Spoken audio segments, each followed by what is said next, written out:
I created the sketch based on the completed composition of the painting, striving to preserve the image's core emotion and movement.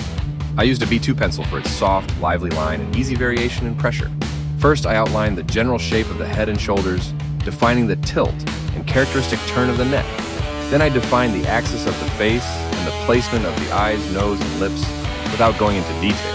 I paid special attention to the hand in the foreground. It became an important compositional element, so I immediately sought an expressive gesture and proportions.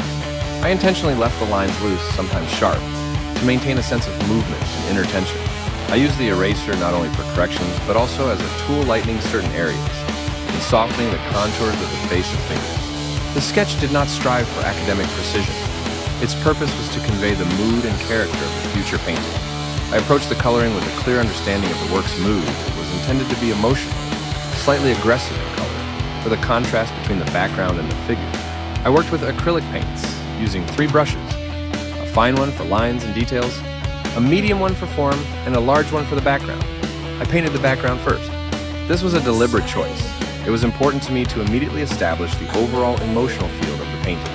I used warm hues red, orange, yellow, applying them with broad, almost rough brush strokes with a large brush. I applied the paint translucently in places, denser in others, allowing the layers to overlap.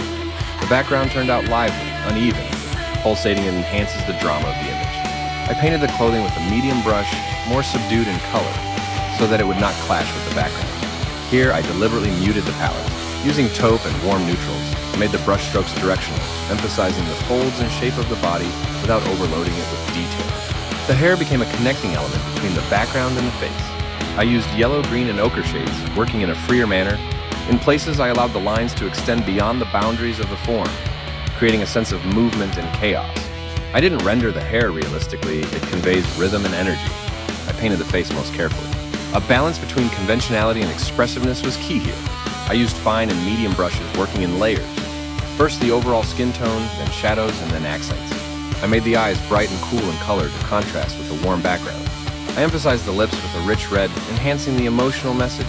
I added fine details, nails, fingertips, eyebrow, and lip contours. At the very end with a fine brush. I intentionally left the black lines sharp and uneven in places to maintain the graphic foundation and connection to the sketch. Critical assessment of the work. The result, the painting is emotionally powerful. The hand gesture, the tilt of the head, and the color contrast immediately draw the eye. The combination of graphic line and painterly spotlight works well. The eyes and lips become expressive accents, and the background enhances the inner tension of the image. What didn't quite work? In places, the proportions of the hand appear slightly distorted. This may be perceived as a stylistic device, but will be controversial for some viewers. The clothing may lack depth. More tonal transitions could be added. What could be added or changed? The light and shadow on the face and neck could be enhanced to add volume. It would also be interesting to try partially complicating the background by adding hidden textures or symbolic elements. The nails and fingers could be made more contrasting in color or light.